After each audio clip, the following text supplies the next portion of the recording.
जवाहर साथियों, मैं हूँ जेवा आदमी और मेरे यूट्यूब चैनल में आपका स्वागत है। दोस्तों, आज मैं आपको पढ़ाने जा रही हूँ क्लास 8 का गणित। ये देखिए, ये गणित बुक है क्लास 8 का, JCERT द्वारा मिला है ये। चलिए बिना देर करते हुए चलते हैं हम चैप्टर की ओर। ये देखिए दोस्तों, ये पहला चैप्टर है रेशनल नंबर। दोस्तों, इसमें हम पहले चैप्टर को समझेंगे, उदाहरण को समझेंगे और ये उदाहरण को समझते हुए हम लेसन की ओर जाएंगे। तो सबसे पहले देखिए दोस्तों, रेशनल नंबर। सबसे पहले आपको समझना जरूरी है दोस्तों कि रेशनल नंबर क्या होता है, रेशनल नंबर किसे कहते हैं। तो रेशनल नंबर समझने से पहले दोस्तों हम समझेंगे नेचुरल नंबर। नेचुरल नंबर क्या होता है दोस्तों? नेचुरल नंबर ये क्या होता है? गणना संख्याएं होती है दोस्तों। हम लोग जो 1 2 3 4 गिनते हैं काउंटिंग में, ये इसी को ये नेचुरल नंबर कहते हैं, प्राकृतिक संख्या कहते हैं। फिर से दोस्तों एक बार रिपीट कर देते हैं, प्राकृतिक संख्या क्या है। तो 1 से लेके जहाँ तक संख्या दोस्तों होती है, वहाँ तक जो हम लोग गिनते हैं, काउंटिंग करते हैं, यही संख्याएं प्राकृतिक संख्या कहलाती है। और एक संख्या होती है दोस्तों पूर्ण संख्या। पूर्ण संख्या क्या होती है? तो इसमें दोस्तों नेचुरल नंबर में ही जीरो ऐड होता है। अगर जीरो से गिनना शुरू करें हम लोग, 0 1 2 3 4 5 इस तरह से चलते जाए, तो ये पूर्ण संख्याएं कहलाती है। और एक होता है दोस्तों इंटीजर। इंटीजर होता है दोस्तों जब हम लोग गिनती में 1 2 काउंटिंग संख्या भी ऐड करते हैं, नेचुरल नंबर भी, पूर्ण संख्या जीरो भी ऐड करते हैं दोस्तों, और फिर माइनस सारा ऋणात्मक संख्या यानी ऋणात्मक की पूर्णांक भी ऐड करते हैं। इसमें धनात्मक पूर्णांक भी हो दोस्तों और ऋणात्मक पूर्णांक भी हो, ये दोनों मिलकर ही इंटीजर बनाते हैं। एक बार फिर से हम आपको समझा देते हैं, लिखकर ध्यान दीजिएगा। सबसे पहले हम लोग टॉपिक डाल लेते हैं कि आज का हमारा टॉपिक क्या है दोस्तों। तो हम देखो क्लास 8 का पढ़ाने जा रहे हैं। सबसे पहला चैप्टर रेशनल नंबर, आप लोग देख सकते हैं। सबसे पहला चैप्टर क्या है दोस्तों? Rational number.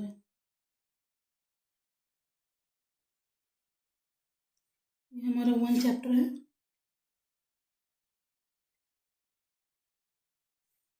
Rational number. इसमें सबसे पहले दोस्तों हम ध्यान देंगे कि हमारा प्राकृतिक संख्या क्या होता है। सबसे पहले हम ध्यान देंगे दोस्तों कौन सा नंबर में? Natural number. पहला चैप्टर पहला क्या हो जाएगा दोस्तों? प्राकृतिक संख्या। प्राकृतिक संख्या, इसको दोस्तों बोलते हैं नेचुरल नंबर। नेचुरल नंबर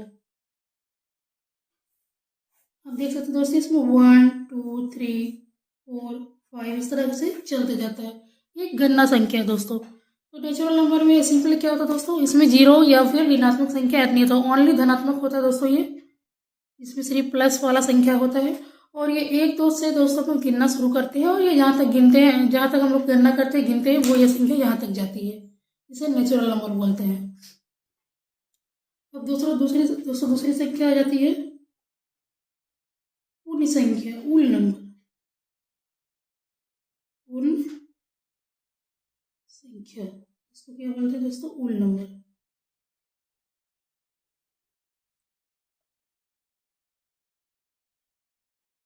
ये संख्या कैसे होती है दोस्तों? तो पूर्ण संख्या में क्या होता है दोस्तों? जीरो ऐड होता है, 0 और 1 2 3 4 5। या दोस्तों ये कह सकते हैं हम नेचुरल नंबर में जीरो ऐड करते हैं तो वो पूर्ण संख्या हो जाती है, वो पूर्ण हो जाती है दोस्तों। एक और संख्या होता है जिसे हम लोग बोलते हैं इंटीजर, पूर्णांक संख्या। तीसरा होता है दोस्तों पूर्णांक संख्या, पूर्णांक संख्या जिसको बोलते हैं दोस्तों इंटीजर। इंटीजर जिसे बोलते हैं। तो यहाँ ये क्या होता है दोस्तों? इंटीजर, तो इंटीजर्स में माइनस प्लस दोनों संख्या होती है, माइनस भी होती है,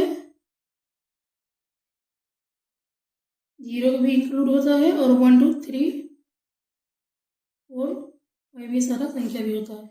दोस्तों हम यहाँ पे ये समझेंगे दोस्तों कि हमको ऐसा क्या जरूरत पड़ा कि हमको 3 3 संख्या लेना पड़ा। हमारा गणना तो प्राकृतिक संख्या से ही कंप्लीट हो जाता है।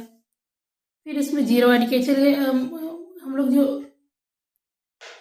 अगर जीरो ऐड ना करें तो हमारा गणना मान लीजिए दोस्तों 9 के बाद 10 हम लोग जीरो ऐड करके ये बनाते हैं, तो ये मान लेते हैं कि हमको पूर्ण संख्या की जरूरत पड़ गई। लेकिन फिर दोस्तों पूर्णांक संख्या की जरूरत हमें क्यों पड़ी? ये संख्या यहीं तक क्यों नहीं रहा? और इसके आगे भी संख्या दोस्तों परिमेय संख्या आता है, तो परिमेय संख्या भी हम लोग जान लेते हैं। उसके बाद हम लोग समझेंगे कि ये आखिर इस संख्या की जरूरत क्यों पड़ी, क्यों हमारा काम नेचुरल नंबर में ही क्यों नहीं हो गया, क्यों हमें होल नंबर की जरूरत पड़ी या इंटीजर की जरूरत पड़ी। ऐसा क्या नीड था दोस्तों हमको ये सारा संख्या लेना पड़ा? तो पहले हम लोग देखते हैं दोस्तों नेचुरल नंबर को। अब हमारा आता है नेचुरल नंबर, जिसे हम लोग परिमेय संख्या बोलते हैं दोस्तों। इसे हम क्या बोलते हैं दोस्तों? परिमेय संख्या। परिमेय संख्या दोस्तों थोड़ा सा अच्छे से समझिएगा, क्योंकि ये समझना बहुत जरूरी है। आपका ही चैप्टर है, आपका चैप्टर रेशनल नंबर ही है, परिमेय संख्या ही है।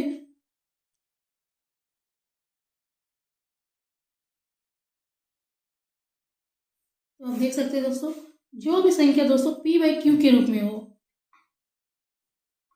इसका डिफिनेशन क्या होता है दोस्तों? यह संख्या जो है p बाई क्यू के रूप में होती है और क्यू कभी भी जीरो नहीं हो सकता। ऐसी संख्या है, इसका डिफिनेशन ये है दोस्तों, ऐसी संख्या है, ऐसी संख्याएं जिसे हम p बाई क्यू के रूप में लिख सकते हैं, और इसमें दोस्तों q कभी भी जीरो नहीं होगा। इसे हम लोग क्या बोलते हैं दोस्तों? परिमेय संख्या बोलते हैं। जैसे आप उदाहरण देख सकते हैं, इसे हम लोग दोस्तों बटे संख्या ही बोलते हैं, बटा। उदाहरण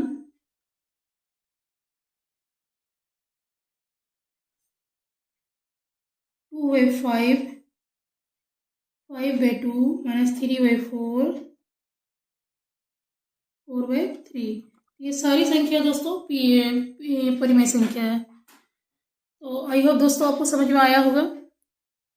अब के लिए हम एक बार फिर से रिपीट कर देते हैं ये सारा संख्या, फिर हम लोग चलते हैं उदाहरण की ओर। ऐसा क्या जरूरत पड़ा दोस्तों कि ये सारा लेना पड़ा? तो सबसे पहले दोस्तों यहाँ पे देखिए, सबसे पहले संख्या कौन सा है? प्राकृतिक संख्या, नेचुरल नंबर। नेचुरल नंबर में क्या होता है? हम लोग जो गणना करने वाला संख्या 1 to सिंपली जो गिनते हैं वो सारा नेचुरल नंबर होता है। उसके बाद आता है पूर्ण संख्या। इसमें नेचुरल नंबर में हम लोग जीरो ऐड कर देते हैं तो ये पूर्ण संख्या बन जाता है। अब आता है दोस्तों पूर्णांक संख्या। पूर्णांक संख्या में नेचुरल नंबर तो होता ही है, जीरो भी होता ही है, और माइनस वाला भी इसमें धनात्मक के साथ ऋणात्मक संख्या भी होता है, जिसे पूर्णांक कहते हैं दोस्तों। और ये सबसे बड़ा होता है, सबसे छोटी संख्या की सीरीज ये होती है दोस्तों नेचुरल नंबर, फिर आता है होल नंबर, और फिर आता है इंटीजर। और सब दोस्तों क्लास संख्या जो हमारे चैप्टर में है, जो पढ़ना है हमें, ये चैप्टर है परिमेय संख्या। इसमें क्या होता है दोस्तों? इसमें संख्या जो है p बाई क्यू के रूप में होती है, और इसमें q कभी भी जीरो नहीं हो सकता। जैसे 2/5, 5/2 माइनस 3/4, 4/3 आप देख सकते हैं, ये सारा संख्या है। अब दोस्तों चलिए उदाहरण की ओर लेके चलते हैं, आपको समझाते हैं कि ऐसा क्यों लेना पड़ा। तो दोस्तों मान लीजिए हमें दो संख्या दी गई है, जिसे ऐड करना है। मान लीजिए दोस्तों हमें दिया गया 3 + 5 ऐड करना है। तो 3 + 5 दोस्तों क्या हो जाएगा? 3 + 5। तो दोस्तों 3 और +5 ऐड करेंगे तो 8 आ जाएगा। तो ये नेचुरल नंबर के अंतर्गत ही आता है। लेकिन दोस्तों अगर हमें बोला जाए कि आपको ये जैसे दोस्तों 5 + 5 ऐड करने बोल दिया जाए तो 10 आता है, तो नेचुरल नंबर के अंतर्गत ही आता है।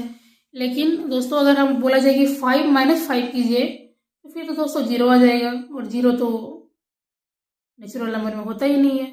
तो फिर हम इसे कहाँ डिनोट करेंगे दोस्तों? तो इसलिए 0 को ऐड करके होल नंबर बनाया गया था कि किसी भी संख्या में अगर माइनस करने पर 0 आ जाए तो उसे वहाँ पे लिखा जा सके। तो दोस्तों 0 आएगा तो हम होल नंबर के अंदर ऐड कर देंगे। और अगर मान लीजिए दोस्तों अगर हमें 3 को 5 से घटाना हो तो हम क्या करेंगे दोस्तों? अगर हम 3 को 5 से घटाते तो -2 आंसर आता है। तो फिर -2 तो ना नेचुरल नंबर में होता दोस्तों, ना होल नंबर में। ये ना ये सॉरी ना नेचुरल नंबर में होता दोस्तों, ना होल नंबर में। तो फिर इसे कहाँ इंक्लूड करेंगे? इसलिए दोस्तों इंटीजर लिया गया है। तो इंटीजर्स में हम इसे डिनोट करते हैं। इंटीजर में दोस्तों नेचुरल नंबर भी आता है, जीरो भी इंक्लूड होता है और माइनस में भी होता है। अब दोस्तों चलते हैं। अब ये तो सारा संख्या समझ में आता है दोस्तों कि नेचुरल नंबर की क्या जरूरत है, होल नंबर का क्या है और इंटीजर का क्या दोस्तों। लेकिन ऐसा क्या जरूरत पड़ा कि हमें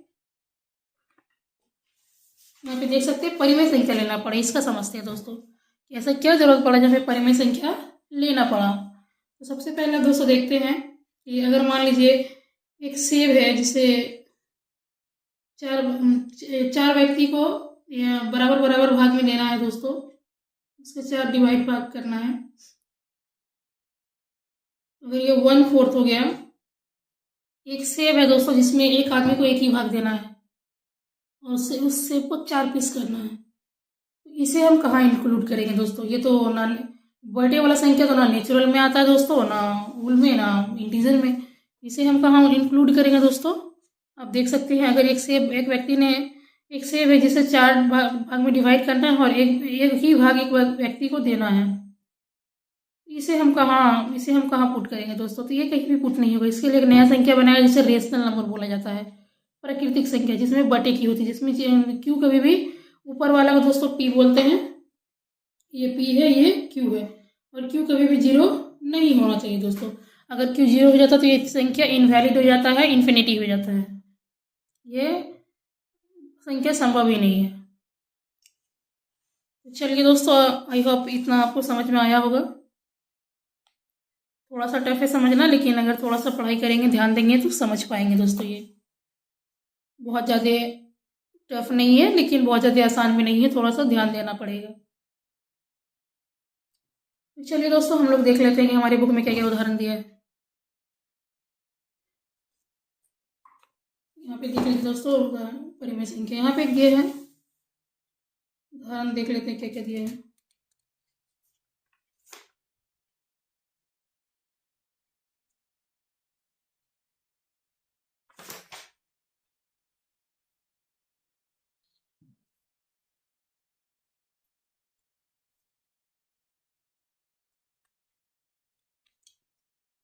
तो दोस्तों इसमें निकालने ही बोला है, और वही क्रम में परिमेय संख्या को वही क्रम में सजाने बताया है, परिमेय संख्या निकालने बताया है, उसका मानक रूप बताया है। तो ये सारा चीज़ हम लोग चैप्टर में भी पढ़ेंगे। ये सारा कुछ हम लोग दोस्तों चैप्टर में भी पढ़ेंगे, और इसके बारे में दोस्तों बहुत डिटेल से बताया जाएगा। तो आप लोग जो है चैनल को लाइक सब्सक्राइब कर दें, ताकि समय से आपको वीडियो मिलता रहे। और क्या समझ नहीं आया, किस किस में और समझाने की ज़रूरत है, या फिर आपको कुछ और नया चाहिए, तो कमेंट ज़रूर करें, ताकि आपके मन में क्या है वो भी हमें पता चलते रहे। दोस्तों अभी नया नया क्लास शुरू हुआ है, तो आप लोग अगर हमारे साथ जुड़े रहेंगे लगातार, तो लगातार आपको वीडियो मिलता रहेगा और बहुत ही अच्छे से कॉन्सेप्ट समझाया जाएगा, जिससे आप लोग का सारा डाउट्स क्लियर हो जाएगा। तो आज के लिए दोस्तों इतना ही। एक्सरसाइज 1.1 आपको नेक्स्ट पार्ट में पढ़ाएंगे। एक्सरसाइज 1.1 आपको नेक्स्ट पार्ट में पढ़ाएंगे। तो चलिए चलते हैं। Tata bye bye, take care.